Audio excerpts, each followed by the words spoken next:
Hello there, everyone. Thanks again for tuning into Sims Workshop. Hope you are all having a wonderful day. So, today we're going to be reviewing Find Him Where You Left Him Dead by Kristen Simmons. Honestly, I cannot do anything but sing praises about this book. This was such an amazing book. Once again, thank you to the publisher for giving me an ARC of this book. It was phenomenal. Also, in case you didn't know, this book was nominated for the Bram Stoker Award for the young adult category. Now, this is what I do have to say. This book was so good. If you like Japanese folklore, if you like Jumanji, if you like I Know What You Did Last Summer, this is definitely going to be the book for you. It has so much of all of that, and it's so well done. I mean, Simmons did an excellent job with creating this Jumanji horror-inspired world where it follows four friends, and they have to go back. You know, they're summoned by their friend Ian, you know, the friend that they left for dead, and now they have to go back and face so much. Basically, they're going into the Japanese underworld, and they have to face so many demons and so many just horrific elements to save their friend Ian. But there's like plot twist after plot twist after plot twist with this book, and it's so engaging because of that. It's such a riveting novel. I absolutely loved it. And the way the story unveils, I mean, here's something you probably won't know.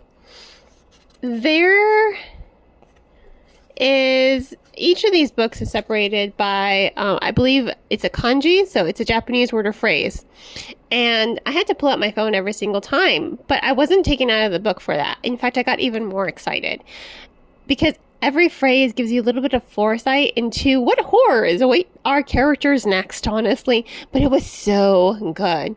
And some of the phrases are phrases that you wouldn't expect. I really don't want to spoil anything for you, but when you're reading it, have your phone handy. Like, have Google Translate ready so that you can scan the glyph, the kanji, and then be like, ooh, like, stuff's about to happen now. It was just so well done, and I do love that interactive feature. I love when writers kind of think outside of the box, and I think Simmons really did an excellent job.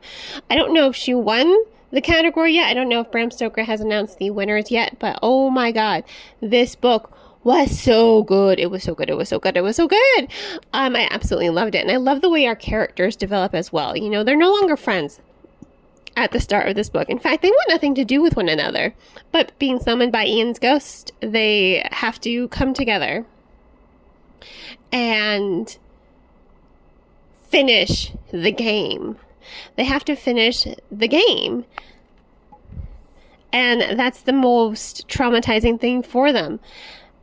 So as they're going through this hellish landscape, they're facing, you know, some of their past traumas. They're learning a bit about themselves, and they're growing, and they're reforming those attachments that they had with one another. And they are developing as really good characters. That makes the ending, you know, a little bit more heartbreaking. Now, I really did not see that ending coming. It was a little bit of it was a plot twist there, and then there was a double plot twist at the end of the book that just left my jaw hanging. I was like, what? And now there's going to be a sequel, and I'm so excited for the sequel. I hope it's going to be as good as this one, because this one was so good. It was absolutely engaging. I love the way the story developed. I love that horror atmosphere. I love that journey that the characters go on. It was just so well done and so well executed. Bravo to Simmons. I have to give this book 5 stars, honestly. I think I gave it 4 stars when I finished reading it, maybe 4.5, but you know what? I'm gonna go ahead and give it those 5 stars because I do nothing but sing praises about this book. I love that horror element, and once again, thank you to the publisher for giving me this arc. I mean, I didn't think I was gonna love this book as much as I did, because I do, you know, I like horror, but I'm not like gung-ho horror like I am with fantasy. But damn if I didn't love this book. I was going to initially give this arc away, but I'm like, you know what? I love this book too much. I'm keeping it. It's mine. It's mine. So, yeah. Find Him Where You Left Him Dead by Kristen Simmons gets 5 stars. I think Kendare Blake says it best when she says it's Jumanji, but Japanese inspired and really disturbing. honestly a phenomenal novel. Definitely warrants an award. At least that nominee, it definitely deserved it. So, yeah, really excited for the sequel, and I hope you guys check it out. Thanks again for tuning into Sin's Workshop. Please don't forget to like the podcast, subscribe, and share it with all your book-loving friends. And on that note, I hope you all have a wonderful rest of your day.